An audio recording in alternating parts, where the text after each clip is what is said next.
Hey guys, welcome to the class. This is Kanishka and आज की video में हम डिस्कस करने वाले हैं इनडेफिनेट इंटीग्रल्स।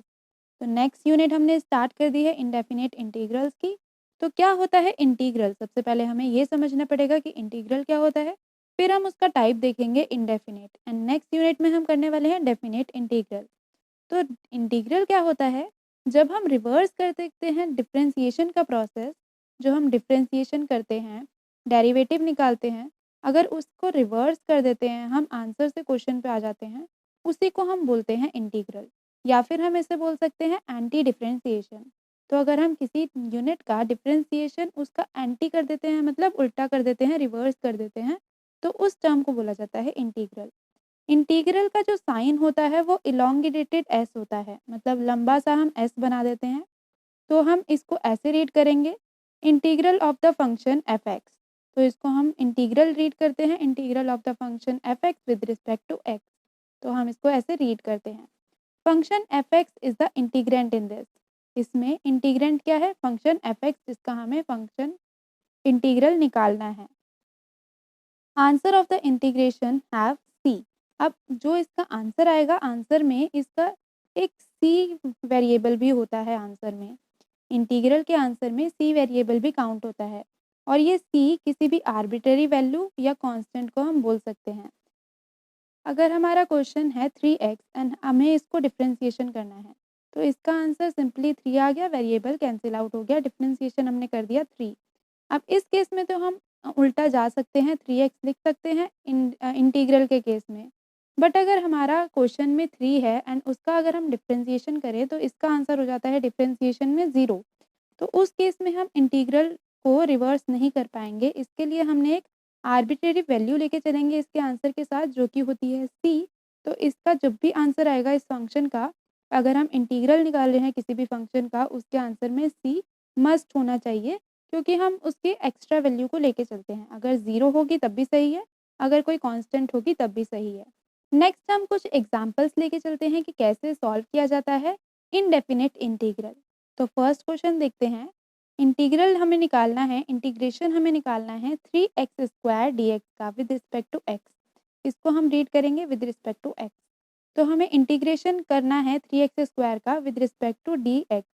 तो इसका अगर हम रिवर्स करते हैं डिफरेंशिएशन, अब डिफरेंशिएशन में तो हम 2 को बेस में ले आते थे, तो यहाँ पे 3 बेस में आया हुआ है ऑलरेडी, हमें उसको पावर में ले जाना है।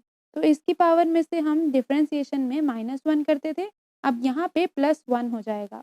तो जैसे ही +1 होता है, 3x² की वैल्यू x³ आ जाएगी, क्योंकि हमने x² में +1 कर दिया, तो ये बन गया x³। एंड अगर हम 3 डिवाइड में लिखते हैं तो डिवीजन से कैंसिल आउट हो जाता है। तो ये इसका रिवर्स डिफरेंशिएशन है। थोड़ा-सा मुश्किल पड़ता है, पर मैं अभी आपको फॉर्मूला दिखाऊँगी, आपको बहुत ईज़ी उससे पड़ेगा। एंड प्लस सी हमने आर्बिट्रेरी वैल्यू को लिया है। अगर हम अब देखते हैं, अगर हम 3x को y लेके चलते हैं और y का डिफरेंशिएशन करते हैं, तो इस केस में हमारा आंसर ये आना चाहिए, क्योंकि इसका डिफरेंशिएशन 3x² है एंड 3x² का इंटीग्रेशन x³ है। तो अगर हम डिफरेंशिएशन करते हैं 3³ का, तो क्यूब मतलब 3 हमारा बेस में आ जाएगा, तो ये 3 लग गया। 3x एंड क्यू वहाँ से -1 हो जाएगा पावर में से, तो 3x² इसकी वैल्यू आ गई, जो कि बिल्कुल सही आंसर है। तो हमें सिर्फ डिफरेंशिएशन प्रोसेस को अंडू कर देना है, एक स्टेप पीछे चले जाना है। अब हमारा सेकंड क्वेश्चन आता है integration of x² - 5 with respect to x। तो हमें इसको फिर से इंटीग्रल करना है। तो x² लिखा है, अब इसकी पावर में +1 हो जाएगा। तो जैसे ही +1 होगा, वही power same as it is divide में चली जाएगी, मतलब डिनोमिनेटर में भी आ जाएगी। तो x³ अपॉन में 3 एंड यहाँ पे -x है, मतलब अगर हम डिफरेंशिएशन कर रहे होंगे तो यहाँ से x वेरिएबल को हमने काट दिया होगा, तो यहाँ पे हम x वेरिएबल ऐड कर देंगे। तो बस आंसर बन गया x³ अपॉन में 3 - 5x + c। c हमारा आर्बिट्रेरी वैल्यू है। अब हम इसकी प्रॉपर्टीज़ देख लेते हैं। तो क्या रहेंगी इंडेफिनिट इंटीग्रल्स की प्रॉपर्टीज़? तो फर्स्ट प्रॉपर्टी है integral of k f x d x is equals to k integral of f x d x. K हमारा कोई भी कांस्टेंट के लिए लेके चल रहे हैं। अगर हमारा के दिया हुआ है फंक्शन के साथ, मतलब फंक्शन इंटीग्रल कर रहे हैं हम फंक्शन का, एंड उसके साथ हमारा कांस्टेंट भी दिया हुआ है, तो हम कांस्टेंट को बाहर ले जाएंगे एंड फिर फंक्शन का वो करेंगे, इंटीग्रल करेंगे। तो एग्जाम्पल से देखते हैं, अगर हमें इंटीग्रेशन करना है 5x² का विद रिस्पेक्ट टू x, तो हम 5 को पहले बाहर ले जाएंगे एंड फिर इंटीग्रेशन करेंगे x² का। तो 5 यहाँ पे बाहर रहा, x² का इंटीग्रेशन, अब स्क्वायर है तो +1 हो जाएगा, x² का इंटीग्रेशन हो गया x³ अपॉन में 3 and plus c arbitrary value के लिए। सेकेंड प्रॉपर्टी देखते हैं, अगर हमें इंटीग्रेशन करना है कोई दो फंक्शन का f(x) प्लस जी(x) का विद रिस्पेक्ट टू x, तो हम उन दोनों का अलग अलग इंटीग्रेशन करेंगे। जैसे कि एक फंक्शन का अलग हम इंटीग्रेशन करेंगे with respect to dx and दूसरे फंक्शन का अलग इंटीग्रेशन करेंगे विद रिस्पेक्ट टू x। तो हम एग्जाम्पल देख लेते हैं, अगर हमें इंटीग्रेशन करना है इस पूरी टर्म का जो कि है 4x³ plus 7x plus 3 with respect to x, तो हम इन तीनों फंक्शन को अलग अलग नोट डाउन कर लेंगे इंटीग्रेशन में एंड फिर इनका इंटीग्रेशन करेंगे। तो इसमें हमारी फर्स्ट प्रॉपर्टी भी लग रही है फर्स्ट वाली टर्म में कि हमारा 4 कांस्टेंट है वो बाहर आ जाएगा एंड फिर x³ का इंटीग्रेशन हो जाएगा। तो 4 एज इट इज़, x³ का इंटीग्रेशन क्यूब में +1 हो गया तो ये बन गया 4, तो x⁴ अपॉन में 4, 4 से कैंसिल आउट हो गए तो हमारा आंसर आ गया x⁴। अब इस केस में भी वही हमारी फर्स्ट वाली प्रॉपर्टी लग रही है, 7 कांस्टेंट है, हम इसको बाहर लिख लेंगे इंटीग्रेशन के फंक्शन से, फिर हम फंक्शन का इंटीग्रेशन करेंगे, फंक्शन हमारा था x, तो x⁴ थी, तो x⁴ में 1 प्लस हो गया तो x⁴ हो गई अपॉन में 2, तो 7 अपॉन में 2 x² हमारा आंसर आ गया इस टर्म का। एंड जो लास्ट टर्म थी उसमें भी एक कांस्टेंट था जो कि था 3, तो हम 3 को बाहर ले जाएंगे, अंदर बचा 1, तो हम 1 का dx करेंगे, मतलब हमारा आंसर आ गया 3x। तो हमने 3x और आर्बिट्रेरी वैल्यू c को काउंट कर लिया, तो ये हमारा इस क्वेश्चन का इंटीग्रेशन निकल गया है। नेक्स्ट देखते हैं, तो हमारे आ जाते हैं रूल, क्या होते हैं इंडेफिनेट इंटीग्रल्स निकालने के कुछ रूल, तो उसको देख लेते हैं हम। फर्स्ट रूल देखते हैं, अगर हमारा x⁴n लिखा हुआ है function, x⁴n with respect to x है, इसका हमें इंटीग्रेशन निकालना है, तो हम n में +1 कर देंगे एंड डिनोमिनेटर में भी n+1 आ जाएगा। एग्जाम्पल लेके देख लेते हैं, अगर हमने इंटीग्रेशन निकालना है x² with respect to x, हमने वैसे ये पीछे क्वेश्चंस कर लिए हैं, फिर भी इसका एग्जाम्पल देख लेते हैं। अगर हमने x² का इंटीग्रेशन निकालना है विद रिस्पेक्ट टू x, तो ये कैसे निकलेगा, x² है मतलब पावर में 2 है, 2 में +1 हो जाएगा तो वो 3 हो गया एंड 3 ही डिनोमिनेटर में आ जाएगा, तो x⁴ अपॉन में 3। अब इसका अगर आपको आंसर चेक करना है, तो जो हमने आंसर निकाला है उसका हम डिफरेंशिएशन करके देखते हैं। तो इसको y लेके y का डिफरेंशिएशन करेंगे विद रिस्पेक्ट टू x, तो जैसे ही हम डिफरेंशिएशन करते हैं, ये जो क्यूब है, हमारा x³ है, ये क्यूब बाहर आ जाएगा, बेस में लग जाएगा, तो 3x⁴ आ गया। क्यों? क्योंकि पावर में से -1 हो गया, तो 3 - 1 होती है 2, तो 3x² आ गया अपॉन में 3 हमने लिखा हुआ था, वो क्वेश्चन से एज इट इज़ आ गया। 3 से 3 कैंसिल आउट हो जाएगा, आंसर आ जाएगा x², वही हमारा क्वेश्चन था। तो इससे हमारा आंसर चेक भी हो सकता है। देन सेकंड देखते हैं, अब यहाँ पे हमें इंटीग्रेशन करना है 1 का, मतलब यहाँ पे फंक्शन कुछ भी नहीं दिया हुआ, सिर्फ dx का इंटीग्रेशन करना है, तो हमने वो 1 ले लिया एंड इसका आंसर हो जाएगा x। अब इसके प्रोसेस को भी आप उल्टा करके ले सकते हैं, अगर हम x को y लेके चलें एंड y का सिर्फ डिफरेंशिएशन करें, तो इसका आंसर 1 आ जाएगा एज इट इज़, वेरिएबल हट के। अब हम कुछ एग्जांपल्स देख लेते हैं इसी क्वेश्चंस को सॉल्व करने के। तो अगर हमें इंटीग्रेशन करना है x⁵ का, तो x⁵ है, 5 में +1 हो जाएगा एंड डिनोमिनेटर में भी वही पावर आ जाएगी, तो x⁵ 5 + 1 हो गया 6, तो x⁵ अपॉन में 6 प्लस c हमारी आर्बिट्रेरी वैल्यू। सेकंड क्वेश्चन देखते हैं, अब यहाँ पे दिया हुआ है 8x⁶ का हमें इंटीग्रेशन निकालना है विद रिस्पेक्ट टू x, तो 8 तो हमारा कांस्टेंट है, सबसे पहले वो बाहर चला जाएगा फंक्शन के, तो इंटीग्रेशन करना है अब हमें x⁶ का, x⁶ का इंटीग्रेशन होता है x⁵ +1 हो जाएगा एंड डिनोमिनेटर में भी वही पावर सेम आ जाएगी, तो 8 मल्टीप्लाई में x⁵ अपॉन में 7 प्लस हमारी आर्बिट्रेरी वैल्यू जो थी c। अब हम थर्ड क्वेश्चन देखते हैं, अब हमारा ये पूरा फंक्शन है, इसका हमें इंटीग्रेशन निकालना है, तो ये हम पहले भी कर चुके हैं कि इंटीग्रेशन को अलग अलग पार्ट्स कर देंगे, मतलब तीन टर्म है, 3 टर्म का अलग अलग इंटीग्रेशन निकालेंगे। फर्स्ट टर्म में हमारा कांस्टेंट बाहर निकाल देंगे, एक्स की पावर 2 है, तो एक्स की पावर 2 का इंटीग्रेशन करेंगे तो +1 हो जाएगा पावर में। डिफरेंशिएशन में बस ये अलग है, डिफरेंशिएशन में पावर में -1 हो जाएगा, इसमें +1 हो जाएगा। अब यहाँ पे एक्स स्क्वायर था, अब एक्स स्क्वायर की जगह एक्स क्यूब आ गया, तो हमारी फर्स्ट टर्म हो गई 5x क्यूब अपॉन में 3।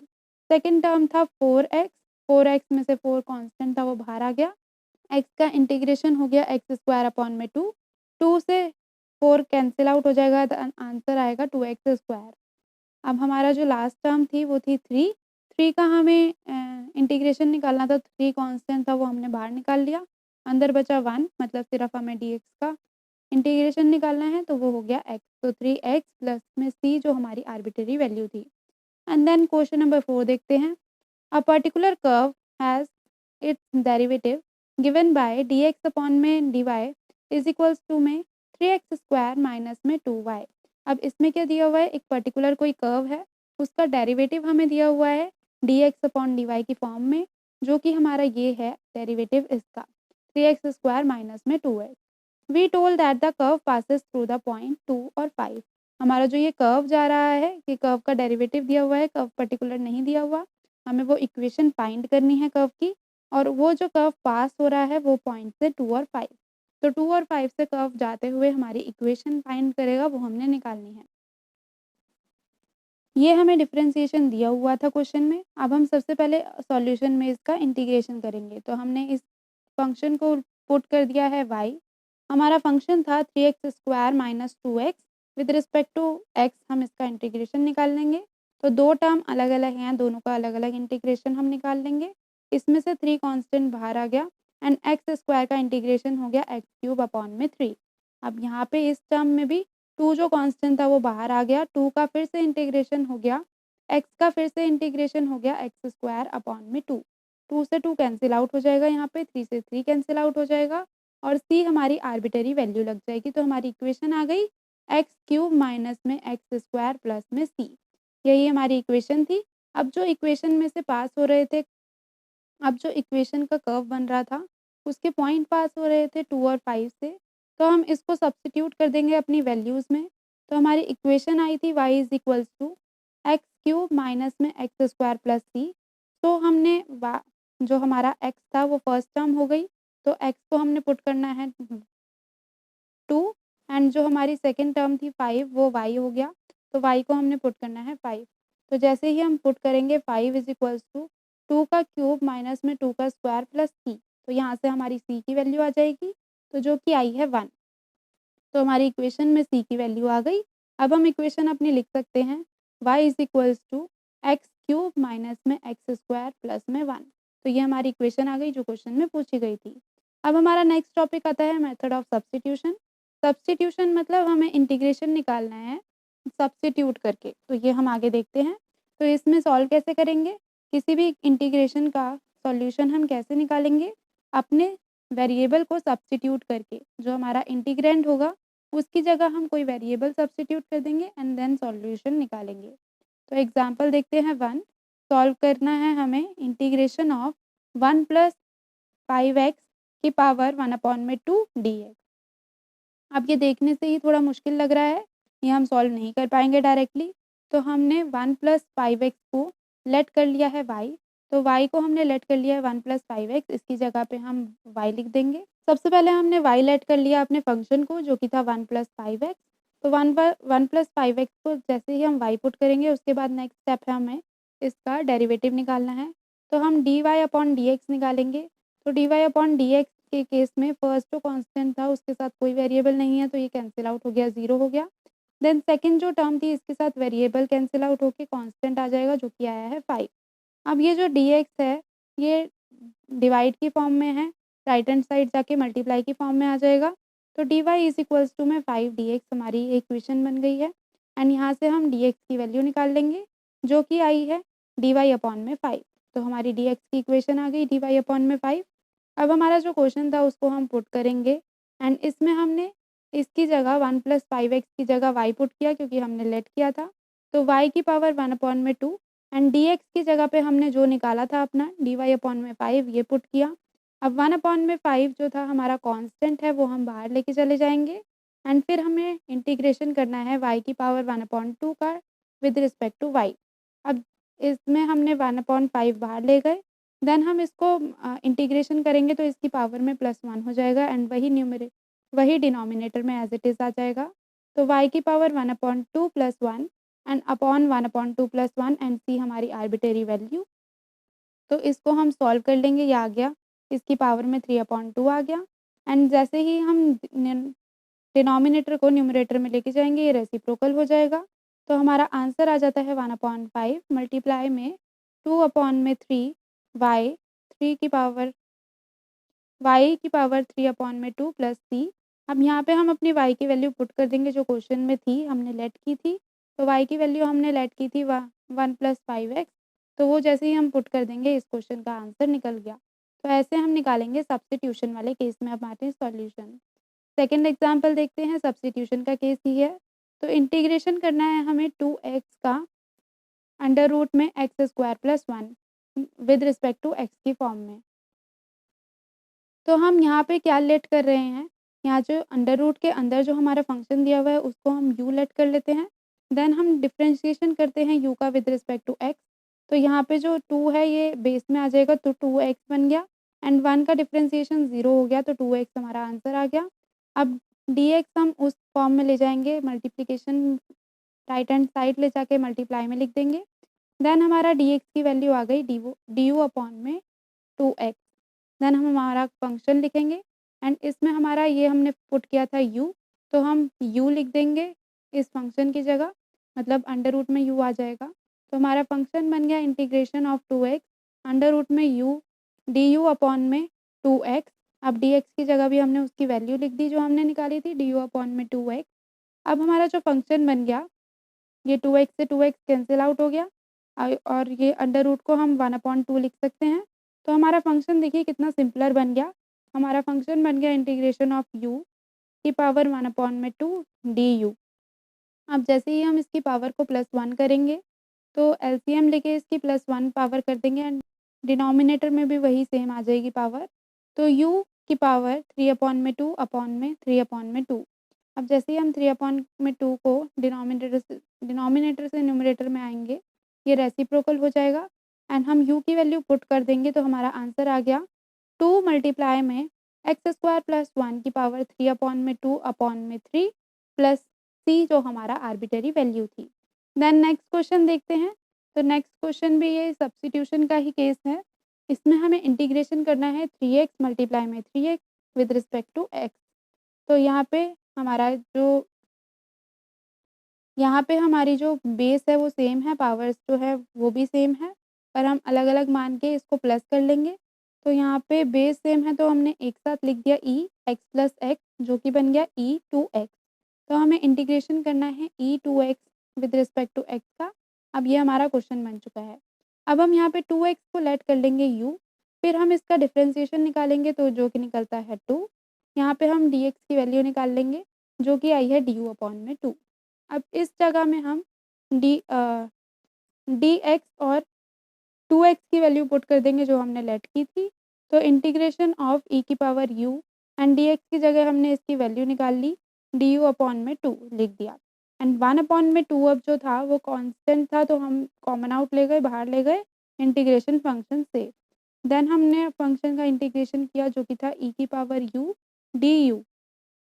अब e की पावर u का जब जैसे ही हम इंटीग्रेशन करते हैं सेम ही आएगा, तो हमारा आंसर आ गया 1/2 e की पावर u प्लस में c। अब e की पावर u जो हमारा u हमने जो लेट किया था 2x वो हम पुट कर देंगे तो 1/2 e की पावर 2x प्लस में c। ये आंसर हमारा आ गया है। इनडेफिनेट इंटीग्रल से इतना ही पार्ट हमें पढ़ना था। अब इसके क्वेश्चन सब बुक में से देख के सॉल्व कर सकते हैं। So that's it for today's video. I hope आपको अच्छे से क्लियर हुआ होगा concept. Thank you so much for watching. This was Kanishka signing off.